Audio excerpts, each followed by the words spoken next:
la transition écologique et énergétique évidemment, avec l'annonce récente d'un plan massif d'investissement en fonds propres et en financement, notamment sur fonds d'épargne, 200 milliards. La Banque des Territoires finance environ 20% des capacités nouvelles d'énergie renouvelable installées dans le pays.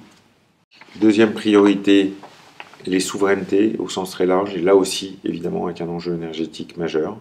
Souveraineté énergétique, souveraineté financière également, avec une participation importante dans les places financières européennes, avec Euronext et Euroclear par exemple.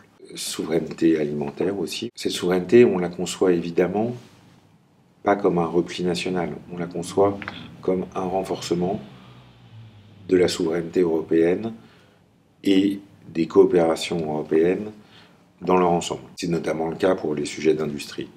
L'idée est de pouvoir soutenir la réindustrialisation du pays, mais évidemment dans le cadre européen.